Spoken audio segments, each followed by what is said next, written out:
En visite à Ouagadougou, le Premier ministre Choguel Kokala Maïga et ses collègues ont tenu avec leurs homologues du Burkina Faso un conseil des ministres conjoint. Au centre de cette session commune, le processus de transition et les questions sécuritaires et de lutte contre le terrorisme. Les détails dans un instant avec nos envoyés spéciaux. Rentrée radiophonique et télévisuelle de l'ORTM édition 2023, c'était hier soir au Centre international de conférence de Bamako. Des programmes alléchants vous seront proposés cette année. Dans ce journal, vous allez entendre le ministre en charge de la communication et le directeur général de l'ORTM. Samedi 25 février. Madame, Monsieur, bonjour et bienvenue dans ce 13h. Le coup de clap de la 28e édition du FESPACO sera donné cet après-midi au Palais des Sports de Ouagadougou. Le Mali, pays invité de ce rendez-vous biennal du 7e art, est représenté par le Premier ministre à la tête d'une forte délégation. En attendant, hier, l'équipe du Premier ministre et de son homologue du Burkina Faso ont tenu un conseil conjoint de gouvernement. Des questions spécifiques au centre de cette session commune. On peut retenir le processus de transition, les questions sécuritaires et de lutte contre le terrorisme, les questions humanitaires, la coopération régionale et les sanctions communautaires et enfin le projet de fédération. À la fin de la session, les deux premiers ministres ont fait le point à la presse. Nos envoyés spéciaux sont Aliou Touré et Alioune Touré. Ministre malien d'un côté, ministre burkinabé de l'autre, autour des deux chefs de gouvernement, c'est inédit dans l'histoire politique de nos États, mais face à la volonté des peuples et des dirigeants de réaliser l'intégration politique, plus de place à l'hésitation. Les gouvernements du Mali et du Burkina travaillent déjà à baliser le chemin.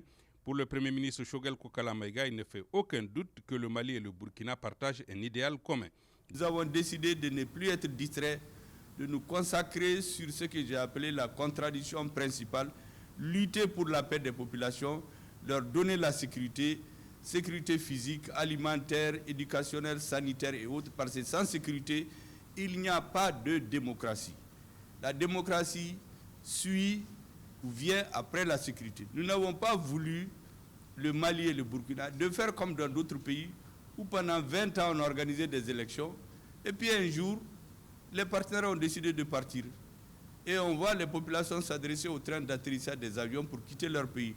Les dirigeants étant partis bien sûr avant. Nous avons décidé de ne pas faire cela. Nous allons nous donner la main, soutenir nos armées pour aller de l'avant. Parce que c'est elles seules qui peuvent restaurer la souveraineté, la confiance à nos populations. Le fédéralisme visé ultime de nos autorités communes sera étudié et fera l'objet de discussions à l'occasion de la prochaine commission mixte Mali-Burkina prévue prochainement à Bamako.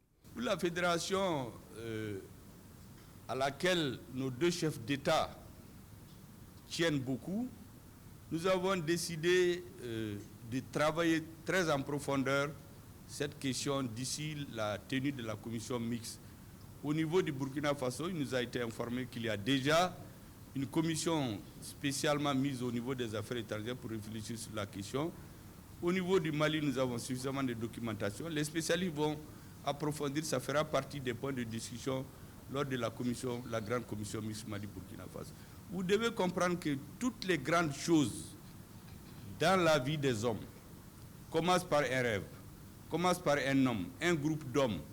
Pourquoi? Il y aura toujours des gens qui sont contre, mais avançons. Même dans la lutte contre le terrorisme, il y en a qui essaient de passer en dérision nos armées sur les réseaux sociaux. Nous savons très bien que sans nos armées, on ne peut pas être libre. La délégation malienne participera ce samedi à l'ouverture solennelle du FESPACO où le Mali tient le rôle d'invité vedette cette année. Retour chez nous avec cette information maison.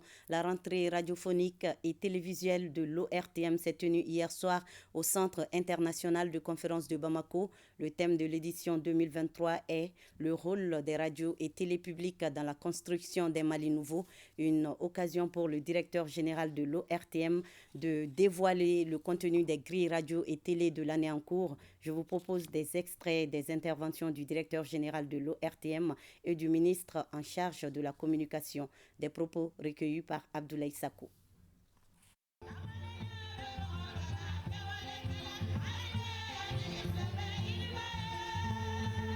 La grille 2023 de l'ORTM se met à l'heure du temps en essayant de prendre en compte les préoccupations de l'ensemble des populations et surtout des orientations des autorités de la transition.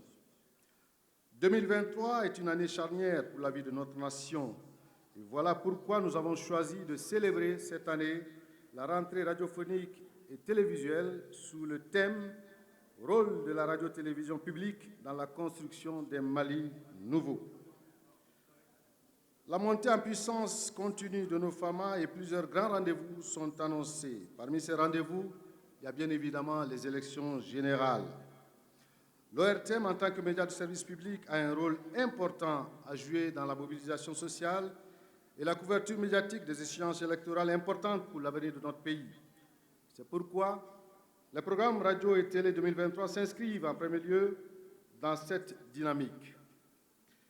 À côté des programmes habituels, les grilles radio et télé seront bouleversées pour y insérer de nouvelles émissions spécialement créées à cet effet.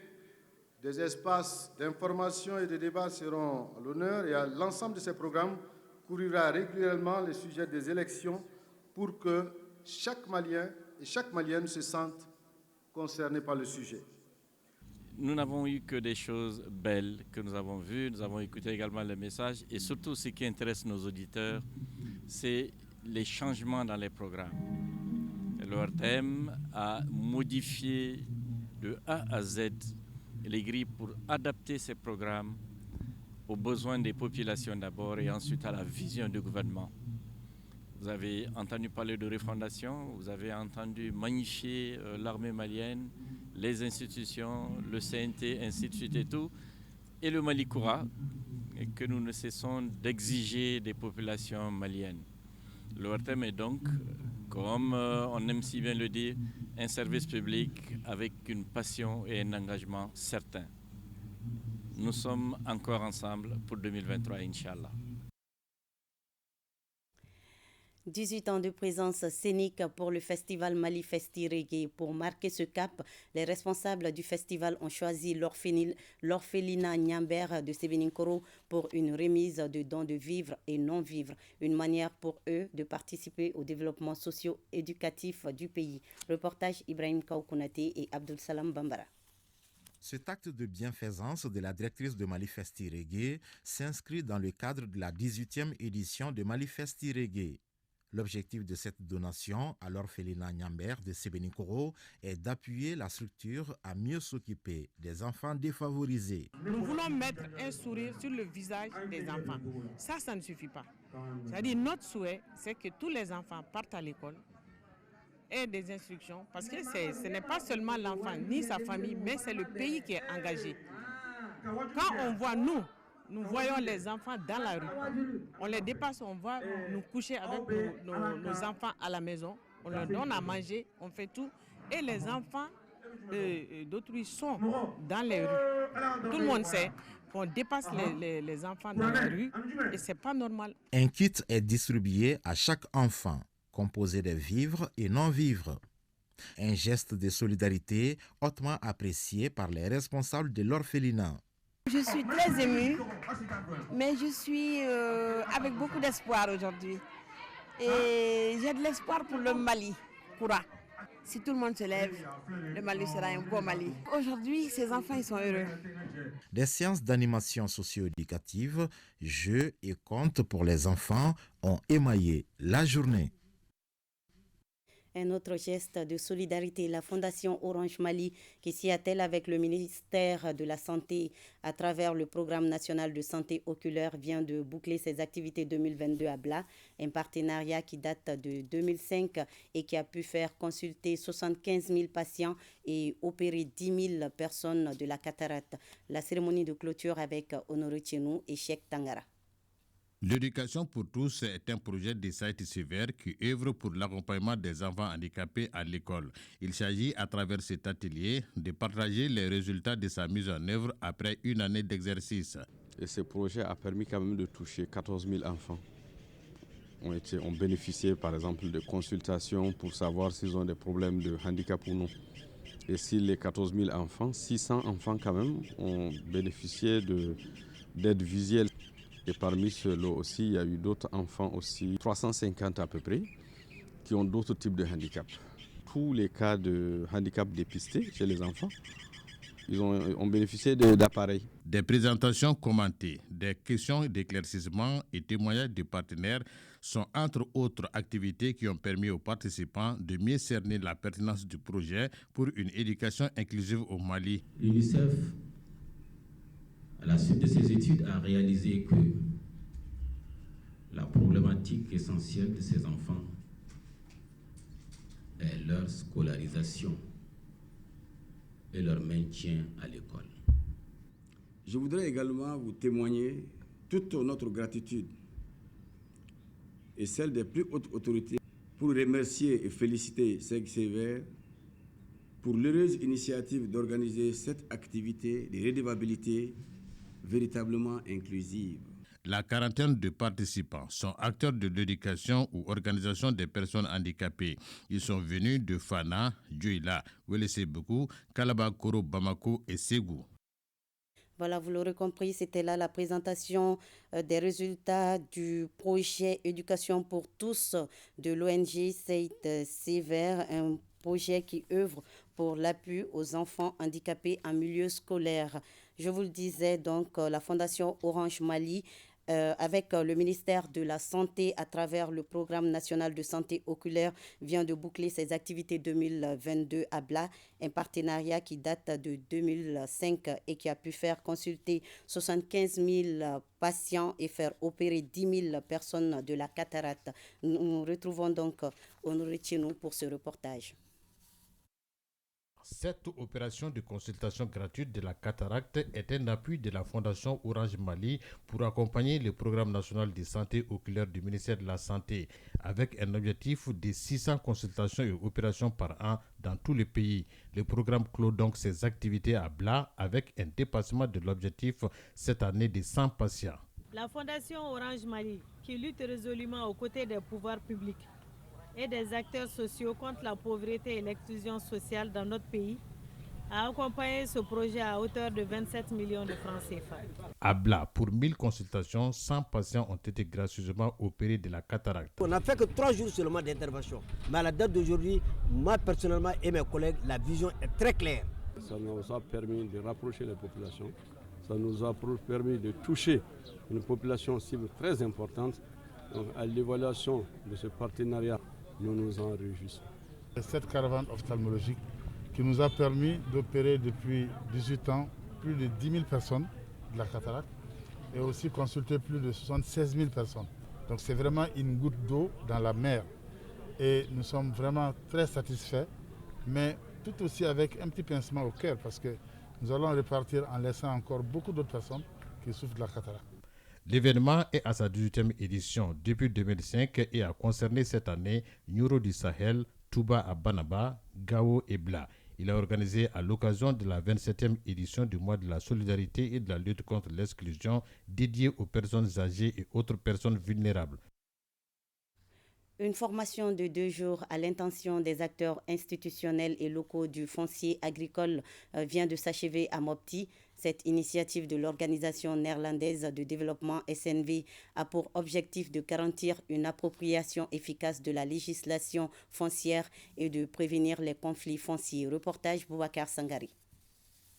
Au terme de 2 jours de formation, la trentaine de participants issus des services techniques de l'État, des collectivités territoriales et des organisations paysannes ont eu une meilleure connaissance sur la loi portant sur le foncier agricole, les outils de sécurisation foncière et les commissions foncières. Cette loi de 7 chapitres et de 54 articles, ça nous a permis de comprendre quel est le sens, l'idée derrière chaque article. Nous avons aussi compris comment à renseigner les différents outils qui permettent la sécurisation du foncier dans notre pays.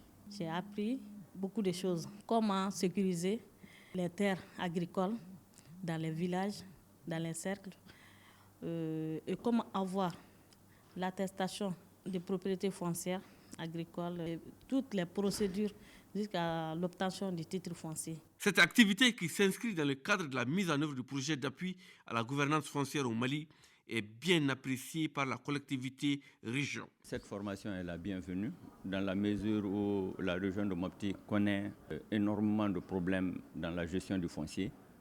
Donc il était apparu nécessaire de solliciter la SNV pour mettre les acteurs ensemble et donner cette formation de formateurs qui permettra une très bonne gouvernance du foncier dans la région de Mopti. Cette rencontre de 2 jours a été sanctionnée par de fortes recommandations, au nombre desquelles la vulgarisation des textes sur le foncier et leur traduction dans nos langues nationales. Tenu à Tombouctou de l'atelier régional de présentation des résultats de l'évaluation à mi-parcours du programme Debo Alafia 2, objectif restituer les résultats provisoires de l'évaluation et proposer des orientations en vue de mieux aborder la prochaine étape de mise en œuvre du programme. Reportage au RTM Tombouctou, Idrissa Goulou Sissoko. Il s'agissait au cours de cet atelier régional de présenter aux bénéficiaires et partenaires les résultats préliminaires issus du traitement et d'analyse des données collectées sur le terrain auprès des acteurs et cibles du programme et proposer des mesures correctives pour mieux aborder la prochaine étape de mise en œuvre du programme. Ce programme est l'amélioration de la santé, de la reproduction et de la promotion des droits des femmes et des filles Debo Alafia 2. Cette évaluation qui s'est déroulée à travers un processus de dialogue dynamique avec les acteurs et les bénéficiaires du programme était axé sur l'examen des bonnes pratiques, des expériences réussies, des leçons apprises, les forces et les faiblesses, l'évolution du contexte dans lequel le programme travaille, l'analyse des risques qui évoluent avec les contextes très mouvants dans la mise en œuvre des activités du programme en vue de recadrer les prochaines étapes. Cette revue à mi-parcours a pour objectif d'apprécier les changements positifs d'attitude et de comportement intervenus au niveau des communautés en matière de planification familiale et identifier les acteurs qui entravent les changements souhaités. Nous nous réjouissons de cette rétrospection qui, j'ose espérer, fera jaillir un bilan objectif et sans complaisance, permettant à l'ONG AMSS et ses partenaires membres du consortium Debo Alafia de mieux accompagner les populations, notamment les femmes et filles fragilisées par la crise et certaines normes socioculturelles défavorables à leur émergence. À la fin des travaux, les bénéficiaires se sont réjouis des actions menées par le programme et souhaitent sa pérennisation. Le programme Debo Alafia est mis en œuvre dans la région de Tombouctou par l'Association malienne pour la survie au Sahel AMSS sur financement de la coopération néerlandaise. La deuxième édition du Festival international de cuisine africaine de Bamako FICAB, dénommé Mali Doumounou, se tiendra du 2 au 5 mars 2023 au Palais de la Culture Amadou Hampâté-Bâ. L'annonce a été faite au cours d'un point de presse animé par les organisateurs. Reportage Ibrahim Kaoukonaté et Aboubakar Traoré. Face aux hommes de médias, l'initiatrice de ce grand rendez-vous culinaire et gastronomique, Mme Traoré Oumou Traoré, dévoile tous les contours de l'édition 2023. Ce festival est un espace de rencontres et d'échanges autour de la cuisine africaine. Cette deuxième édition est placée sous le signe de la paix, de la stabilité et d'intégration des peuples. C'est le développement sous l'angle de l'art et la culture du tourisme culinaire local. FICAB a aussi pour objet de contribuer à la sensibilisation, à la formation, à la bonne adaptation des nouvelles générations autour de ce secteur de métier pour leur autodéveloppement économique partagé à leur famille. Le Festival international de la cuisine africaine de Bamako, prévu du 2 au 5 mars prochain au Palais de la Culture Amadou Hampâté-Bâ.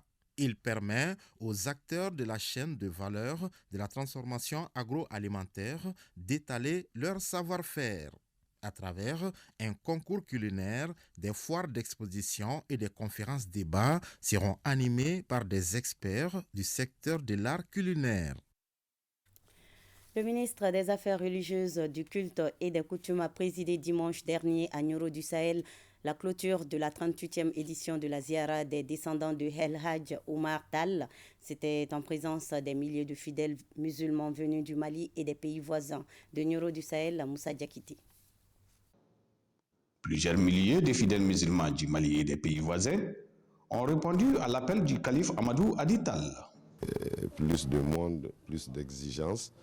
Mais nous sommes vraiment très heureux de voir que l'organisation s'améliore d'année en année.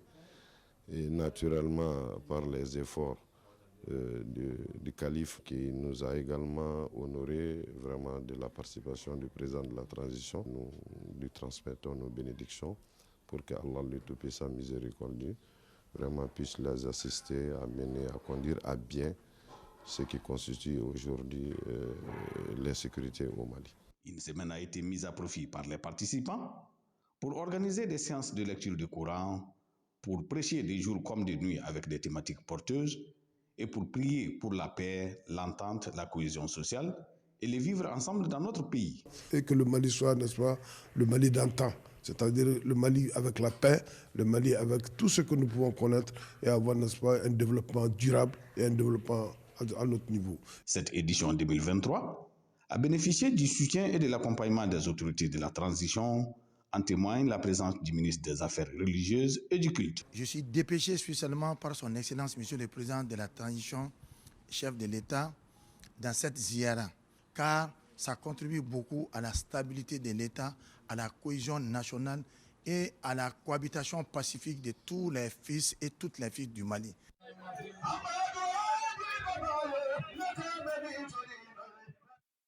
Je vous le disais donc en début de journal, le coup de clap de la 28e édition du FESPACO sera donné cet après-midi. Le thème de l'édition 2023 est Cinéma d'Afrique et culture de la paix. Le Premier ministre, à la tête d'une forte délégation, représente le président de la transition.